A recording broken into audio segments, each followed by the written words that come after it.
आप फैक्ट्स पे बात करिए ना, फैक्ट्स क्या कहते हैं। अब्दुल ने एक चीज़ बताई, अब्दुल बहुत क्लियरली ये चीज़ कह रहा है कि अस्पताल में भाजपा के गुंडों ने उस पर हमला किया, बहुत सारे वीडियोज़ हैं उसके घर पर रिजॉल्ट की।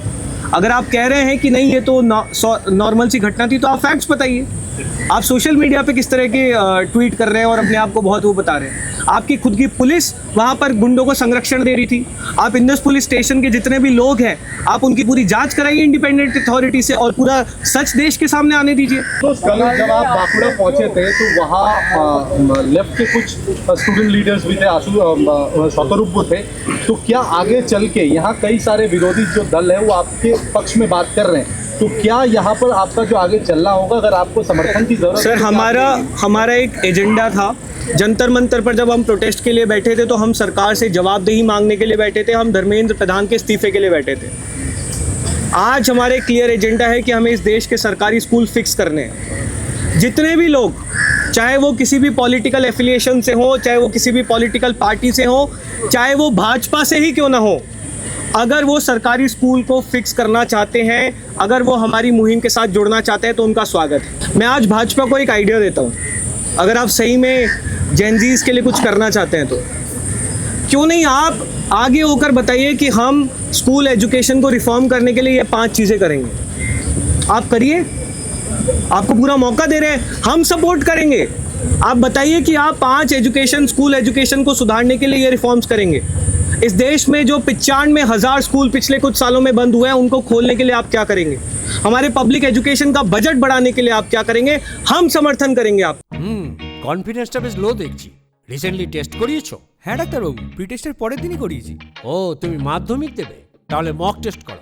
এই নাও মৌলিক লাইব্রেরি সম্রাট এক্সক্লুসিভ মক টেস্ট পেপার। এতে পাবে প্রতিটি বিষয়ে অধ্যায় ভিত্তিক গুরুত্বপূর্ণ নমুনা প্রশ্নপত্র, ইংরেজি গণিত ও আনসিল লেখার বিস্তারিত টিপস আর প্রতিটি সাবজেক্টের এক্সপার্ট ওপিনিয়ন, যা তোমার কনফিডেন্সকে ফিরিয়ে আনবে মাধ্যমিকের আগে। সম্রাট এক্সক্লুসিভ মাধ্যমিক mock test paper, exam confidence booster. कल हम लोग अब्दुल के घर गए थे, उसके गांव गए थे। उस गांव तक जाने की जो सड़क है, जो सरकारी रिकॉर्ड्स में मुझे बताया कि वो सड़क 2 बार बनी हुई है, लेकिन वो सड़क किस तरह की दिखती है आप लोगों ने देखा होगा। वहाँ से ये बच्चा थोड़ी देर पैदल चल के, फिर रिक्शा लेके, फिर ट्रक में बैठकर, फिर ट्रेन में बैठकर 18 तारीख को जंतर मंतर पहुंचा था। उसके पिताजी ने ही उसको बोला कि बेटा जाओ, कुछ अच्छा हो रहा है इस देश में, इस सिस्टम में कुछ बदलाव लाने की लड़ाई हो रही है, तो तुम भी जाओ। 26 तारीख तक अब्दुल जंतर मंतर पर मौजूद रहा, प्रोटेस्ट में हिस्सा लिया, हमारी टीम के साथ वॉलंटियर किया। लेकिन 26 को वापस आने के बाद से लगातार वहाँ पर भाजपा के गुंडों द्वारा लगातार अब्दुल को और उसके परिवार को धमकाया गया। जो वहाँ के लोकल एमएलए हैं निर्मल दाड़ा, जो खुद को बहुत बड़े गुंडे समझते हैं, उन्होंने अब्दुल को कॉल करके पाकिस्तानी कहा और उसे आतंकवादी कहा। जब सरकारी स्कूलों की हमारी कैंपेन शुरू हुई, स्कूल ठीक करो कैंपेन, तो उसके तहत अब्दुल सिर्फ वहाँ का जो सरकारी स्कूल है उसके गांव का, उस स्कूल को विजिट करने के लिए वहाँ के हेडमास्टर से परमिशन मांगने गया था। जैसे ही वो वापस आया, वहाँ पर भाजपा के गुंडे पहुँचे, उन्होंने सीधे अब्दुल के साथ मारपीट शुरू की। बीच बचाव करने आए उसके पिताजी के साथ मारपीट शुरू की। उसके बाद जब वो हॉस्पिटल गए, वहाँ पर भी आकर भाजपा के गुंडों ने अब्दुल के परिवार के साथ, अब्दुल के पिताजी के साथ मारपीट की। अब्दुल ने मुझे ये तक बताया कि वहाँ पर कुछ गुंडे चाकू लेकर भी आए थे, बंदूक लेकर भी आए थे। तो बहुत क्लियर था कि वो लोग उनका मर्डर करना चाहते थे, अब्दुल का मर्डर करना चाहते थे। बहुत दुख की बात है कि अब्दुल के पिताजी हमारे बीच नहीं रहे, ही सकम टू द इंजरीज। लेकिन कल जब अब्दुल की दादी माफिक साहब, जो अब्दुल के पिताजी थे, उनकी मम्मी से हमने बात की, तो उन्होंने रोते रोते सिर्फ हमें एक चीज़ बोली कि अब्दुल तुम्हारी जिम्मेदारी है, तुम लड़ो, इनकलाब जिंदाबाद और जीत तुम्हारी होगी। जब उस परिवार से हम मिले, उनकी जब हमने बातें सुनी, तो हमें सिर्फ एक चीज़ समझ में आई कि अब्दुल और उसका परिवार सच्चे देशभक्त हैं, उनको अपने देश से बहुत प्यार है और वो इस देश को सुधारने के लिए लड़ते रहेंगे। हमें बहुत गर्व है कि अब्दुल सीजेपी का कार्यकर्ता है और अब्दुल बिना डरे अपनी लड़ाई आगे भी लड़ेगा। इस बार पूरी टीम अब्दुल के साथ खड़ी है। अब्दुल अब से हमारी जिम्मेदारी है और अब्दुल को कुछ भी हुआ तो बंगाल सरकार की खैर नहीं। हमने 4 डिमांड्स सरकार के सामने रखी थी, जिसके बारे में आपको अंकित भारद्वाज जी, जो हमारे ईस्ट और नॉर्थ ईस्ट जोन के इंचार्ज हैं, जिसमें बंगाल भी शामिल है, यहाँ का पूरा संगठन बनाने की जिम्मेदारी अंकित जी की है।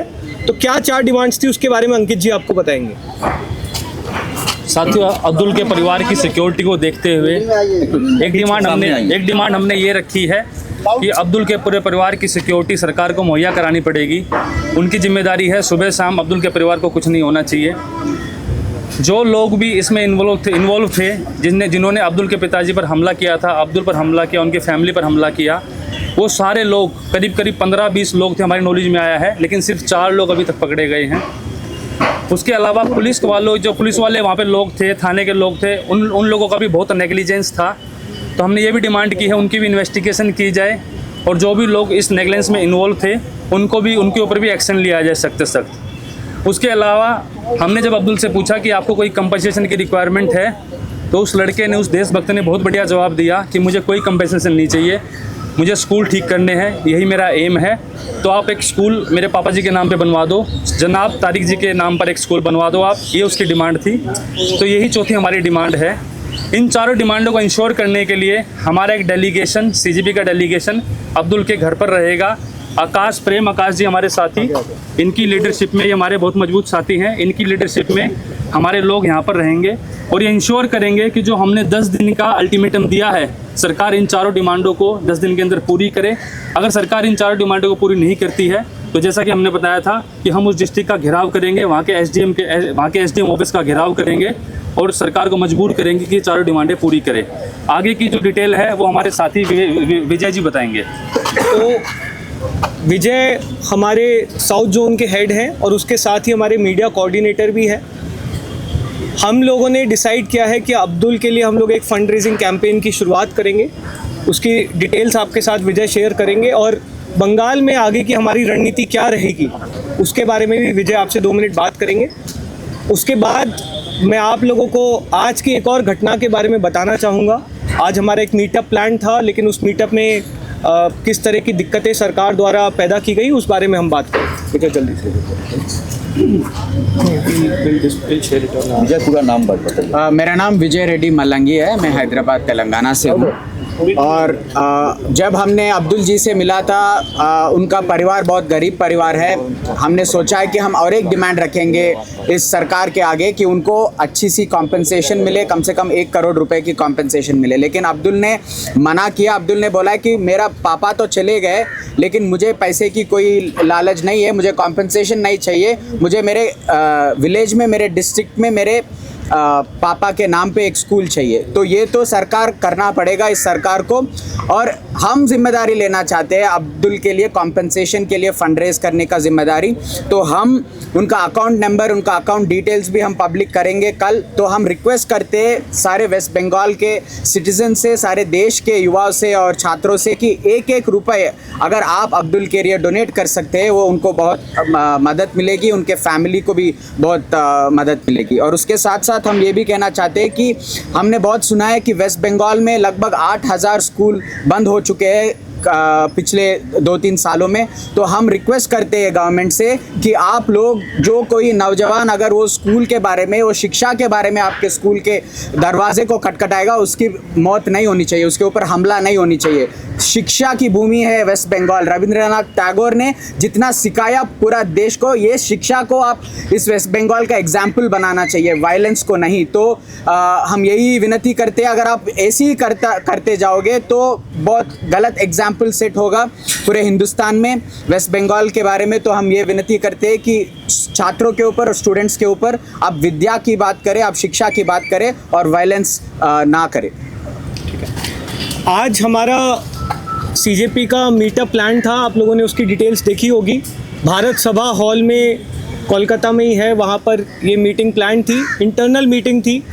हमारे सीजेपी के जितने भी साथी हैं उनके साथ किस तरह से आगे संगठन को बढ़ाया जाए, स्कूल ठीक करो कैंपेन को किस तरह से हम बंगाल के गांव-गांव तक लेकर जा पाए, इस बारे में मीटिंग थी। कल भारत सभा हॉल हमने बुक कर लिया था। आज जब हम वहाँ पर गए तो उन्होंने बोला कि हमारे ऊपर भाजपा के जो लोकल लीडर्स हैं उनका बहुत ज़्यादा प्रेशर है, तो आप ये मीटिंग यहाँ पर नहीं कर पाएंगे। बंगाल में भाजपा सरकार को आए हुए 4 महीने हुए। ये सरकार बड़ी आसानी से कह सकती थी कि हम सरकारी स्कूलों पर काम करेंगे, आप हमें थोड़ा समय दीजिए। बंगाल में शिक्षा व्यवस्था कैसे सुधारी जाए आप बताइए, हम मिलकर आपके साथ काम करेंगे। हम अभी आए हैं, आपके साथ मिलकर बंगाल की शिक्षा व्यवस्था को सुधारेंगे। लेकिन बंगाल की सरकार ने पिछले 2-4 दिनों में क्या किया? हमारा वॉलंटियर जो वहाँ पर स्कूल का ऑडिट करने गया, उसके परिवार के साथ मारपीट की, उसके पिता की हत्या कर दी। एक शांतिपूर्वक इंटरनल मीटिंग जिसमें हम सिर्फ ये रणनीति बना रहे थे कि किस तरह से बंगाल के स्कूलों को सुधारा जा सके, उस बारे में डिस्कशन करते हैं। आपने डरा धमकाकर उस मीटिंग हॉल को कैंसिल करवा दिया। आप अगर यही करने आए हैं तो हम ये लिख कर दे सकते हैं कि बहुत जल्दी बंगाल की जनता आपसे त्रस्त होने वाली है। समय है, सुधर जाइए, बंगाल की शिक्षा व्यवस्था पर काम कीजिए। बहुत दिक्कतें हैं। 2000 से ज़्यादा स्कूल बंगाल में पिछले कुछ सालों में बंद हुए हैं। बांकुड़ा डिस्ट्रिक्ट जहाँ पर हम मौजूद थे वहाँ पर 200 से ज़्यादा सरकारी स्कूल बंद हुए हैं। हज़ारों टीचर्स सुप्रीम कोर्ट के डिसीजन के बाद से उन्होंने अपनी नौकरी खो दी। एक के बाद एक बंगाल में रिक्रूटमेंट स्कैम्स हुए हैं, पेपर लीक्स की घटनाएं हुई हैं।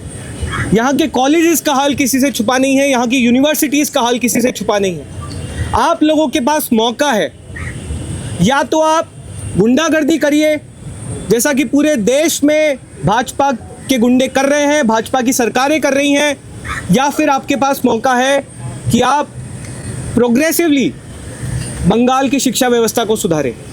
पूरा देश आपकी तरफ देख रहा है और आपकी अगर गुंडागर्दी जारी रहेगी तो बहुत जल्दी बंगाल की जनता को भी आपका सच समझ में आ जाएगा।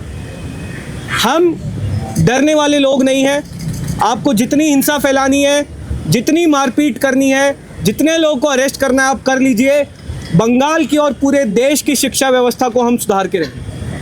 किसी के कुछ सवाल हैं तो हम ले सकते हैं। एक सवाल है, देखिए आप जैसे स्कूल और एजुकेशन की बात कर रहे हैं, बंगाल में एक बहुत सालों से कॉलेज और यूनिवर्सिटी में चुनाव जो है, छात्र संगठन और उसके चुनाव बिल्कुल ठप पड़ा हुआ है। हो सकता है आने वाले दिनों में होने की गुंजाइश है।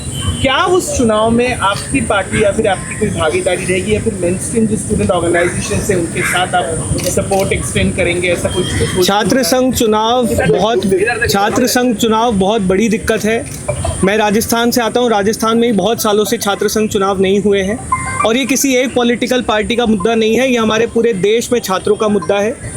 कोई भी पॉलिटिकल पार्टी अगर डेमोक्रेसी में बिलीव करती है तो वो तुरंत अपने राज्य में छात्र संघ चुनाव की बहाली करे। जहाँ तक कॉकरोच जनता पार्टी का सवाल है, हम लोगों ने बहुत कॉन्शियसली, बहुत डिटेल डेलिब्रेशन के बाद ये निर्णय लिया था कि हम लोग एक पॉलिटिकल प्रेशर ग्रुप की तरह काम करेंगे। हम लगातार युवाओं के मुद्दे उठाते रहेंगे, चाहे वो स्कूल्स की बात हो, चाहे कॉलेजेस की बात हो, चाहे यूनिवर्सिटीज़ की बात हो। एक्टिव पॉलिटिक्स करने के लिए बहुत लोग हैं। हमारी जिम्मेदारी है उन सभी लोगों को अकाउंटेबल बनाना और वो हम पूरी जिम्मेदारी के साथ करेंगे। बंगाल का रणनीति जो बताया, क्या आपका फ्यूचर प्लानिंग क्या है बंगाल में? बंगाल में अभी कॉकरोच जनता पार्टी का पूरा फोकस स्कूल ठीक करो कैंपेन पे है। जब जंतर मंतर पर प्रोटेस्ट हो रहा था तो बहुत सैकड़ों हज़ारों की संख्या में बंगाल से लोग दिल्ली आए थे। हमें बहुत गर्व है, बंगाल ने हमेशा इस देश को शिक्षा के क्षेत्र में दिशा दिखाई है और बहुत दुख की बात है कि पिछले कुछ सालों में बंगाल में शिक्षा की इस तरह की दुर्दशा हुई है, चाहे वो स्कूल्स की बात हो, चाहे यूनिवर्सिटीज़ की बात हो। तो अभी हम लोगों का पूरा फोकस स्कूल ठीक करो कैंपेन पे रहेगा और इसी कैंपेन के थ्रू हम धीरे धीरे बंगाल के हर ज़िले में, हर गांव में, हर शहर में अपना संगठन बनाएंगे और यही कॉकरोचेस आगे जाके शिक्षा के मुद्दे पर काम करेंगे, सरकार को जवाबदेह बनाएंगे। छात्र आंदोलन की जो जीत हुई है झारखंड एक-एक छात्र आंदोलन की जो जीत हुई है उसके मामले में क्या बताएंगे आप? नहीं, हम देखिए बहुत ज़्यादा खुश हैं कि झारखंड में जिस तरह का आंदोलन देवेंद्र नाथ महतो की नेतृत्व में लड़ा गया, उस आंदोलन की कल जीत हुई है। हम पहले दिन से इस आंदोलन के समर्थन में थे। मैंने, दीपके ने कई बार महतो जी से और पूरी टीम से बात भी की है। हमारे जो कोर टीम के लोग हैं जिन्होंने एक्चुअली जंतर मंतर की प्रोटेस्ट को लीड किया था, उसे ऑर्गेनाइज़ किया था, वहाँ पर पहले दिन से मौजूद थी। तो हमें बहुत खुशी है कि उन छात्रों को न्याय मिला, लेकिन उनको न्याय के लिए इतने दिनों का इंतज़ार करना ज़रूरी नहीं था। ये बातें झारखंड सरकार पहले भी मान सकती थी। जिस तरह का लाठीचार्ज 10 तारीख को इन बच्चों के साथ हुआ, उसकी ज़रूरत नहीं थी। जिस तरह की धक्का मुक्की देवेंद्र नाथ महतो के साथ 15 अगस्त को हुई, उसकी ज़रूरत नहीं थी। तो हम देश की तमाम सरकारों से, तमाम राजनीतिक पार्टियों से ये कहना चाह रहे हैं कि आप इस देश के युवाओं को, इस देश के छात्रों को हल्के में मत लीजिए। मांगे हैं, जायज़ मांगे हैं, सालों का दर्द है, सालों के मुद्दे हैं, लेकिन अब आप इन मुद्दों से भाग नहीं सकते। आपको इन मुद्दों का हल निकालना ही होगा। आशुतोष, एक सवाल था जो कैंपेन कर रहे हैं, जो अब्दुल के घर में जैसे आप लोग पहुंचे, उस टाइम आप लोग 8 अरेस्ट हुआ है, तो उसके बाद स्थानीय प्रशासन से कोई मदद मिला? कोई वहाँ पे लोकल पुलिस को पोस्टिंग किया है? वेस्ट बंगाल पुलिस से कोई किया है कि जो भी क्योंकि ये इंसिडेंट एकदम पूरा वायरल हो गया है, उसके बाद भी कोई नहीं, तो पोस्टमार्टम की रिपोर्ट आप रिलीज़ कीजिए। आपने अब्दुल का अभी तक मेडिकल क्यों नहीं कराया? आज अभी तक आपने पोस्टमार्टम की रिपोर्ट क्यों नहीं रिलीज़ की? ये तो हियर से वाली बात हो गई कि वो ये कह रहे हैं, हम ये कह रहे हैं। आप फैक्ट्स पे बात करिए ना, फैक्ट्स क्या कहते हैं। अब्दुल ने एक चीज़ बताई, अब्दुल बहुत क्लियरली ये चीज़ कह रहा है कि अस्पताल में भाजपा के गुंडों ने उस पर हमला किया। बहुत सारे वीडियोज़ हैं उसके घर पर रिजॉल्ट के। अगर आप कह रहे हैं कि नहीं ये तो नॉर्मल सी घटना थी, तो आप फैक्ट्स बताइए। आप सोशल मीडिया पे किस तरह के ट्वीट कर रहे हैं और अपने आप को बहुत वो बता रहे हैं। आपकी खुद की पुलिस वहाँ पर गुंडों को संरक्षण दे रही थी। आप इंदस पुलिस स्टेशन के जितने भी लोग हैं, आप उनकी पूरी जांच कराइए इंडिपेंडेंट अथॉरिटी से और पूरा सच देश के सामने आने दीजिए। आप ट्विटरबाजी से ऊपर उठिए, आप ज़मीनी हकीकत इस देश के लोगों को बताइए। और अगर आपको लग रहा है कि आप गुंडागर्दी कर सकते हैं, तो आपने अभी तक बंगाल के कॉकरोचेस को देखा नहीं। आशुतोष, कल जब आप बांकुड़ा पहुंचे थे तो वहाँ लेफ्ट के कुछ स्टूडेंट लीडर्स भी थे, शतरूप थे। तो क्या आगे चल के यहाँ कई सारे विरोधी जो दल है वो आपके पक्ष में बात कर रहे हैं, तो क्या यहाँ पर आपका जो आगे चलना होगा, अगर आपको समर्थन की जरूरत सर, हमारा एक एजेंडा था। जंतर मंतर पर जब हम प्रोटेस्ट के लिए बैठे थे, तो हम सरकार से जवाबदेही मांगने के लिए बैठे थे। हम धर्मेंद्र प्रधान के इस्तीफे के लिए बैठे थे। आज हमारे क्लियर एजेंडा है कि हमें इस देश के सरकारी स्कूल फिक्स करने हैं। जितने भी लोग, चाहे वो किसी भी पॉलिटिकल एफिलिएशन से हो, चाहे वो किसी भी पॉलिटिकल पार्टी से हो, चाहे वो भाजपा से ही क्यों ना हो, अगर वो सरकारी स्कूल को फिक्स करना चाहते हैं, अगर वो हमारी मुहिम के साथ जुड़ना चाहते हैं, तो उनका स्वागत है। उनसे सिर्फ एक निवेदन है कि इस देश के नागरिक के तौर पर इस मुहिम के साथ जुड़िए। पॉलिटिक्स करने के लिए जीवन में बहुत समय है, आप अपनी पॉलिटिक्स कर सकते हैं, लेकिन आज हमें ज़रूरत है कि एक देश के नागरिक के तौर पर हम सरकारी स्कूलों की बात करें, और जो भी इस चीज़ से अलाइंड हैं उन सभी लोगों का हम स्वागत करते हैं।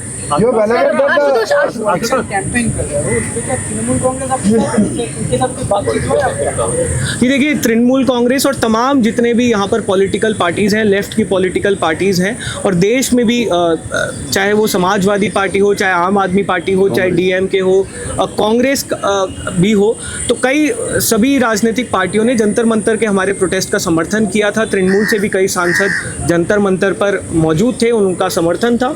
और फिर से मैं वही कहना चाहूँगा, कोई भी राजनीतिक पार्टी अगर देश की शिक्षा व्यवस्था को सुधारने में हमारा समर्थन करती है, तो उनका स्वागत है।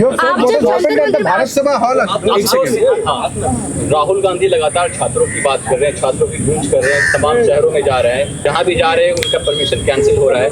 पुणे में भी कैंसिल हुआ है। अभिजीत दिपके वहीं से आते हैं, महाराष्ट्र से, इस पे क्या कहेंगे? नहीं, ये तो पूरा मोडस ऑपरेंडी है, बहुत क्लियरली मोडस ऑपरेंडी दिख रहा है भाजपा का। हम दिल्ली में जब एक इंटरनल मीटिंग करने गए थे वॉलंटियर्स की, आप लोगों ने देखा होगा, उसकी रिसीट भी हम लोगों ने आप लोगों को दिखाई। उस इवेंट की भी इन लोगों ने परमिशन कैंसिल कर दी। ये जो डायलॉग में इंगेज ना करने का इनका सिस्टम है वो इनको बदलना ही पड़ेगा। आपको अगर लग रहा है कि आप डरा धमका कर लोगों को रोक देंगे तो वो कुछ दिन तक चलेगा, उसके बाद वो लोग भी आपके खिलाफ खड़े हो जाएंगे तो आप कहीं मुंह दिखाने लायक नहीं छुपेंगे। मैं आज भाजपा को एक आइडिया देता हूँ, अगर आप सही में जेनजीज के लिए कुछ करना चाहते हैं तो क्यों नहीं आप आगे होकर बताइए कि हम स्कूल एजुकेशन को रिफॉर्म करने के लिए ये 5 चीज़ें करेंगे। आप करिए, आपको पूरा मौका दे रहे हैं, हम सपोर्ट करेंगे। आप बताइए कि आप 5 एजुकेशन स्कूल एजुकेशन को सुधारने के लिए ये रिफॉर्म्स करेंगे। इस देश में जो 95,000 स्कूल पिछले कुछ सालों में बंद हुए हैं उनको खोलने के लिए आप क्या करेंगे?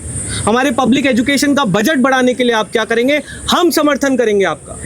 लेकिन अगर आपका रिस्पॉन्स सिर्फ और सिर्फ गुंडागर्दी करना, मारपीट करना, इवेंट्स वालों को धमका के उनके हॉल्स की बुकिंग कैंसिल करवाना यही रहेगा तो ये अब ज़्यादा दिन चलने वाला नहीं है। देश में लोगों का डर ख़त्म हो गया है। आपने इवेंट कैंसिल करा दिया, लेकिन आप कब तक इवेंट कैंसिल कराओगे? That brings us to the question, Ashutosh, what happened with the booking cancellations? Bharat Sabha में we heard that they had taken an advance amount and they backed out. Bharat सभा में हम लोग कल हम लोगों की बातचीत हुई थी, बहुत विस्तार में बातचीत हुई थी। जब हम बांकुड़ा से वापस आ रहे थे तो उन्होंने हमें सिर्फ इतना बोला था कि आप लोगों की बुकिंग कंफर्म्ड है, आप लोग कल सुबह आइए, अपनी रिसीट ले जाइए, जो भी पेमेंट है उसको कीजिए। आज सुबह जब हमारी टीम वहाँ पर पहुँची तो उन्होंने बोला कि हम यहाँ पर आपको बुकिंग नहीं दे सकते हैं क्योंकि भाजपा के जो वहाँ के लोकल लीडर्स हैं उनकी तरफ से हमें धमकी भरे कॉल है। उसके बाद हम लोगों ने 6 और हॉल्स में बात करने की कोशिश की, लेकिन सभी हॉल से हमें सेम रिस्पांस आया कि भाजपा की तरफ से बहुत क्लियर डायरेक्शन है कि कॉकरोच जनता पार्टी के किसी भी मीटअप को आप अपने हॉल में ऑर्गेनाइज नहीं कर सकते। 1-2 नाम बोल सकते हैं हॉल के? लेकिन नाम में नहीं जाते हैं, लेकिन आपको जो हम बात एक्शन लेंगे क्योंकि ये आपका कोई सरकारी अगर कोई ले सकता है उसको बिल अगर वो देगा तो ये आप देखिए ये बहुत साफ है। आप इस तरह की जो हरकतें करेंगे उससे मूवमेंट और बड़ा होगा और प्रेस क्लब आप लोगों को डराएंगे, धमकाएंगे, आप मारपीट करेंगे तो इससे आप और ज़्यादा इस मूवमेंट को बड़ा करेंगे। ये जनरेशन डरने वाली जनरेशन नहीं है।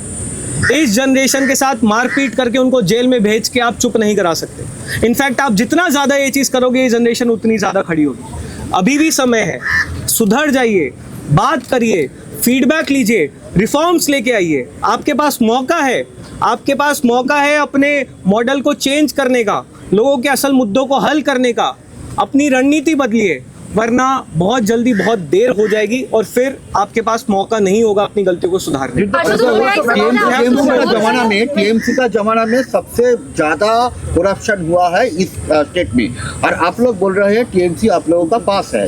तो लास्ट 15 साल में टीएमसी का अमल में सबसे बड़ा एजुकेशन सिस्टम में करप्शन हुआ है। इसका मिनिस्टर भी जेल गया था। आप लोग का क्या रिएक्शन? हम लोगों ने बहुत क्लियरली बोला है, this is not about the political party. अगर टीएमसी की सरकार होती तो यही सवाल हम टीएमसी से भी कर रहे होते। आज भाजपा की सरकार है तो हम उनसे सवाल कर रहे हैं। हम लोग यहाँ पर वोट मांगने नहीं आए, हम लोग यहाँ पर किसी पॉलिटिकल पार्टी के साथ अलायंस करने नहीं आए। हम लोग यहाँ पर सरकारी स्कूल ठीक करवाने आए हैं, हम यहाँ की शिक्षा व्यवस्था को सुधारने आए हैं। मैं फिर कह रहा हूँ, बंगाल सरकार के पास मौका है। आप कह सकते हो कि आप 4 महीने हुए हैं, आप सुधारेंगे। आप बताइए बंगाल की जनता को कि आप क्या क्या सुधार लागू करेंगे और हम स्वागत करेंगे। वरना आप जो अभी रणनीति अपना रहे हैं आप अपनाते रहिए, गुंडागर्दी करिए, धमकाइए, मारपीट करिए, वही करिए जो देश में बाकी राजनीतिक पार्टियां कर रही हैं, बाकी जो भाजपा की सरकारें हैं वो कर रही है। वो तो बंगाल में पिछले कुछ सालों में, कुछ दशकों में जिस तरह का हाल हुआ है, चाहे वो शिक्षा व्यवस्था का हो, चाहे वो अर्थव्यवस्था का हो, वो पूरे देश ने देखा। बंगाल के जेनजी से, जेन अल्फा से हम सिर्फ एक रिक्वेस्ट करेंगे, आप लोगों को अपने हक के लिए खड़ा होना होगा। आप लोगों को राजनीति से ऊपर उठकर अपने स्कूलों के लिए लड़ना होगा, अपने कॉलेजेस के लिए लड़ना होगा, अपनी यूनिवर्सिटीज़ के लिए लड़ना होगा।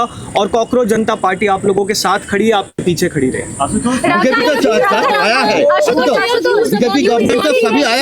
नेट का जो एग्जाम है एनटीए ने डिक्लेयर किया है, 3 सब्जेक्ट्स का री एग्जामिनेशन होगा। एनटीए को स्क्रैप करने के लिए आप लोगों का मांग था, नीट चला गया, उसके बाद नेट का मौका आ गया, अब बोल रहे कि 3 exams. NTA is one of the most incompetent bodies in this incompetent institute in this country.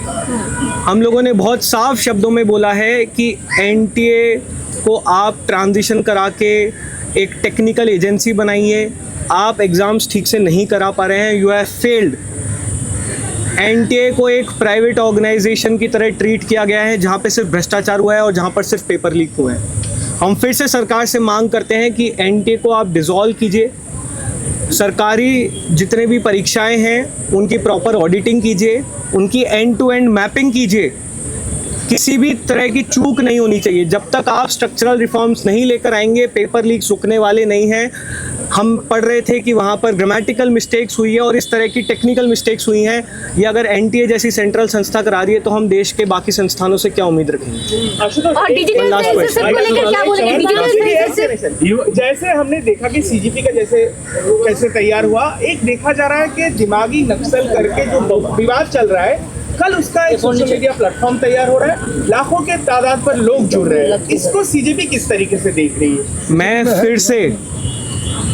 फिर से भाजपा से एक ही रिक्वेस्ट करूंगा। आपका जो 15 साल का प्लेबुक है, जिसमें आप सबसे पहले लोगों को पाकिस्तानी बताते हैं, एंटी नेशनल बताते हैं, पहले अर्बन नक्सल बोलते थे, अब दिमागी नक्सल बोलने लग गए। चलिए कम से कम ये तो मान रहे हैं कि लोगों में दिमाग है। उसके बाद आप मारपीट करते हैं, हिंसा फैलाते हैं, झूठ फैलाते हैं, प्रोपेगेंडा फैलाते हैं, मिस इन्फॉर्मेशन फैलाते हैं। थोड़ा सा अपनी प्लेबुक चेंज करिए। पढ़े लिखे लोग यहाँ पर लड़ाई लड़ रहे हैं, पढ़े लिखे लोग आंदोलन कर रहे हैं। आपकी प्लेबुक पुरानी हो चुकी है, 12 साल से ये प्लेबुक चल रही है। कुछ नया लेकर आइए। क्यों ना एक बार मोदी जी ओपनली आकर लोगों से फीडबैक ले कि बताओ क्या सुधार करना है, मैं सुधार करूँगा। क्यों ना वो आकर बताए कि किस तरह से इस देश के सरकारी स्कूल वो ठीक करेंगे। आप भी तो हमें सरप्राइज कीजिए। क्यों वो घिसी पिटी प्लेबुक हर साल ले आते हैं, हर मूवमेंट पे ले आते हैं? क्यों आप हर आंदोलन में एक नई कॉन्स्पिरेसी थियरी जोड़ने की कोशिश करते हैं? भाजपा के हिसाब से इस देश में जो भी हो रहा है, जो उनकी सरकार के अनुकूल नहीं है, जो उनकी सरकार के अलाइड नहीं है, वो एक कॉन्स्पिरेसी है। या तो डीप स्टेट की कॉन्स्पिरेसी है, या अमरीकियों की कॉन्स्पिरेसी है, या चाइना की कॉन्स्पिरेसी है। अरे भाई, क्या इस देश में भाजपा के आईटी सेल के अलावा सब कॉन्स्पिरेसी कर रहे हैं? क्या 2014 से पहले ये देश नहीं चल रहा था? तो थोड़ी सी अपनी प्लेबुक बदलिए, लोगों से संवाद करिए। जेन्युइन इश्यूज़ हैं, जेन्युइन मुद्दे हैं। हम आपसे वोट नहीं मांग रहे हैं, हम मुद्दों की लड़ाई लड़ रहे हैं। साथ दीजिए वरना बहुत देर हो जाएगी। Thank you so much. Digital